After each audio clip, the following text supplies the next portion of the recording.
बिस्मिल्लाहिर्रहमानिर्रहीम। जी dear students, आज जो हमारा शिफ्ट रजिस्टर का जो ये पॉइंट है, by directional shift register. By directional देखिए, हमने जो अभी तक रजिस्टर जो पीछे पढ़े हैं, जिसमें serial in serial out, serial in parallel out, parallel in serial out, parallel in parallel out, ये तमाम के तमाम रजिस्टर जो थे ये यूनी डायरेक्शनल रजिस्टर थे। यानी कि वन डायरेक्शन में ये डाटा को शिफ्ट करते थे। आज जो हमारा डाटा जो हम टॉपिक पढ़ने जा रहे हैं वो बाई डायरेक्शनल है। बाई डायरेक्शनल मीन कि ड्यूल वे में, मीन कि कभी ये डाटा राइट में भी शिफ्ट कर सकता है ये रजिस्टर, और लेफ्ट में भी डाटा को शिफ्ट किया जा सकता है। तो इस ऐसे ऐसे रजिस्टर को हम कहते हैं कि ये बाई डायरेक्शनल शिफ्ट रजिस्टर है। ये देखिए, जैसे डेफिनेशन में लिखा हुआ है कि capable of shifting contents either left और राइट, मीन कि ये लेफ्ट और राइट दोनों वेज में डाटे को शिफ्ट कर सकता है, depending upon the signal present on the appropriate control input. जो कंट्रोल इनपुट, जो इधर कंट्रोल इनपुट जो है ये है, आप देखें। अब कंट्रोल इनपुट एक राइट एक लेफ्ट, लेफ्ट देखें तो ये लो है और राइट जो है ये हाई है। अब इसे आप समझ सकते हैं कि अगर आपकी इनपुट हाई होगी, कंट्रोल इनपुट हाई होगी, तो डाटा राइट पर शिफ्ट होगा, और अगर डाटा कंट्रोल इनपुट लो होगी तो डाटा लेफ्ट में शिफ्ट होगा। सो वेरी क्लियर कि डाटा राइट में शिफ्ट कब होगा? जब लो, लो मीन जीरो, और लेफ्ट में मीन के लिए लेफ्ट में शिफ्ट होगा जब लो होगी, और राइट में शिफ्ट होगा जब हाई होगी। ये आपने इस चीज को, पॉइंट को समझना है। तो ये इसका मैकेनिज्म वही होगा जो हम पीछे पढ़ चुके हैं। इसमें ये सिचुएशन ये होती है कि कभी डाटा आप डिपेंड करता है कि आपकी इनपुट क्या है। कभी डाटा राइट को शिफ्ट होगा और कभी डाटा लेफ्ट को शिफ्ट होगा। वो डिपेंड करेगा आपकी कंट्रोल इनपुट पर। वेरी इजी टॉपिक है ये भी। इसमें logic gates, combination logic gates use किए गए हैं इस सिस्टम को बनाने के लिए। बाई डायरेक्शनल शिफ्ट रजिस्टर को बनाने के लिए ये इसकी कॉन्फ़िगरेशन है। ये आपको मेमोराइज भी करनी पड़ेगी, इसको समझना भी पड़ेगा कि ये कैसे प्रोसेस करता है। आप कोई भी डाटा लेकर इसमें आप इसको प्रोसेस कर सकते हैं। कि सपोज कोई भी अगर आप डाटा लेते हैं कि ये राइट की तरफ और लेफ्ट की तरफ कैसे शिफ्ट होता है, यू कैन चेक। आगे देखें, एग्जाम्पल की मदद से मैं आपको समझाने की कोशिश करता हूँ कि ये राइट और लेफ्ट की तरफ डाटा कैसे शिफ्ट करता है। जैसे एग्जांपल देखें कि जैसे इधर हाई है तो ये राइट राइट लेफ्ट, ये आपकी उसने डाटा दे दिया है कि कैसे शिफ्ट होना है। ये क्लॉक दे दी गई है, और ये आपका इनिशियल डाटा जो है, जो सपोज लोड हुआ है 1101, ये आपका डाटा है। अब डाटा जब होगा तो सबसे पहले कहाँ शिफ्ट होगा? ये राइट की तरफ। राइट की तरफ जब जाएगा तो जैसे अब डाटा राइट में शिफ्ट होगा तो ये देखे वन इधर आ गया, ये वन इधर आ गया, ये जीरो इधर आ गया। आगे जो इधर वन होगा वो आगे आउट हो जाएगा। सो सिंपल, ठीक है। आगे देखें, फिर ये जीरो इधर आ जाएगा, ये जीरो इधर आ गया, ये वन इधर आ गया, ये वन इधर आ गया, और ये वन आगे शिफ्ट हो जाएगा, ये जीरो आगे शिफ्ट होता जाएगा।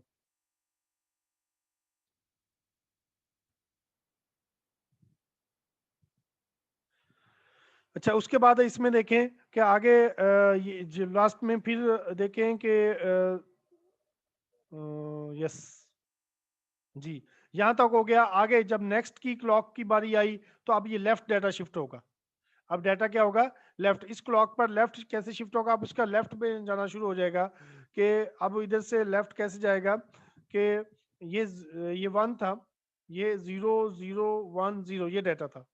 अब इसका लेफ्ट जाएगा तो पहले इधर जीरो आएगा, ये वन ऊपर चले जाएगा, ये वन आ गया, इधर जीरो आ गया, मैंने वापस जाना शुरू हो गया। फिर नेक्स्ट क्लॉक पर भी रिटर्न होगा, उससे नेक्स्ट भी रिटर्न होगा, राइट में जाएगा तो फिर यानी कि कभी ये राइट की तरफ यानी कि इधर जाएगा और कभी डाटा राइट लेफ्ट की तरफ जाएगा। तो ये इसको बहुत इजी समझना है। उम्मीद है कि आपको इस चीज की समझ आएगी। दोबारा मैं इसको रिपीट करने की कोशिश करता हूँ कि देखिए, जैसे जब राइट में जाएगा तो ये राइट में जा रहा है, ये वन इधर आ गया, ये वन इधर आ गया, ये जीरो इधर आ गया, और ये वन आगे शिफ्ट हो गया, ठीक है। तो आगे ये इट मीन्स कि राइट में मूव कर गया। आगे फिर क्लॉक पर राइट में जाएगा, ये राइट जा रहा है, ठीक है। अच्छा, अब नेक्स्ट जब क्लॉक आई थर्ड क्लॉक पर, ये लेफ्ट में जाएगा, लेफ्ट में वापस जाएगा, ये इधर 01 यूं मूव करेगा, ठीक है, आगे की तरफ, यानी कि अगर आप देखें कि इसका उल्ट बैक में जाएगा तो ये बैक की तरफ जाना शुरू हो गया कि ये 1 ऊपर आ गए, ठीक है। उसके बाद फिर ये मूव किया, फिर ये मूव किया, फिर ये इधर मूव किया। अब आगे देखे फिर राइट की तरफ आना शुरू हो जाएगा, इधर से फिर देखे राइट, ये मूव इधर हुआ, ये मूव इधर आगे, ये मूव इधर हुआ, ये आगे चला गया। ये 2 क्लॉक के लिए राइट हो गया, ठीक है। फिर आगे फिर 2 क्लॉक के लिए ये फिर लेफ्ट की तरफ मूव करेगा। तो ये क्या आपको मैंने टाइमिंग डायग्राम के लिहाज से समझाया, लेकिन अगर आप इस पर यही डाटा अगर आप इधर आप अगर आप देखें 1101 1101 ये डाटा है, ठीक है। अब इस पर आप इसको प्रोसेस करके देख लें, ठीक है, कि डाटा राइट, सपोज मैं करता हूं, सपोज इनिशियली ये 0 है, अगर कंट्रोल इनपुट 0 है, ठीक है, और सीरियल डाटा इन जो है वो जो देंगे, कंट्रोल इनपुट अगर 0 है तो इस लिहाज से क्या डाटा होगा कि अब इसमें आप सारा प्रोसेस इसका लूप चलाएंगे। इधर 0 है तो इधर 1 आएगा, ठीक है, इधर 0 आएगा, इस तरह इधर 0 तो इधर 0 आ जाएगा, इधर 1 तो, और इधर 1, और इधर से ये डाटा आपका लूप सारा चलेगा कि 1, और इधर इधर जो डाटा आएगा इसकी इधर इधर 1 आएगा, इसकी कंट्रोल इनपुट, इधर जो भी कंट्रोल इनपुट होगी उसके लिहाज से वो इधर आ जाएगी, ठीक है।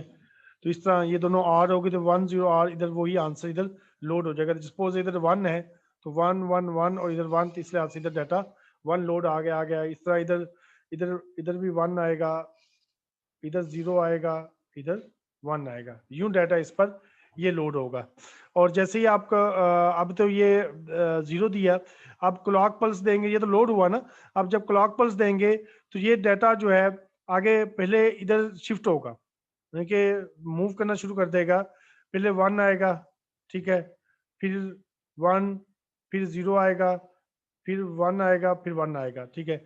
ये मूव हुआ। जब आप सपोज इधर अगर आप 1 करते हैं तो फिर डाटा इसका उल्ट चलना शुरू होगा, पहले इधर जा रहा था, अब डाटा इधर यूं आएगा, पहले 1, फिर 1, फिर 0, फिर 1, यानी कि ये डाटा वही होगा, पहले वो राइट की तरफ मूव कर रहा था, फिर लेफ्ट की तरफ मूव करना शुरू करेगा। ये डिपेंड करेगा इसकी कंट्रोल इनपुट पर। ये डायग्राम है बहल, और इससे इस चीज से समझना थोड़ा सा, टाइमिंग डायग्राम से समझना थोड़ा सा आसान होगा आपका। तो इसको मजीद इसको आप देखिएगा, बहुत इजी सा टॉपिक है, थोड़ी सी गेम टाइप है, ये थोड़ा सा गेम टाइप है। इसको आप समझेंगे, बार बार प्रैक्टिस करेंगे तो आपको इस चीज की समझ आ जाएगी। तो अभी हम आपके ये शार्ट सा टॉपिक था, इसको आप देखिएगा, मैं आपके क्वेश्चंस की तरफ अब आता हूँ।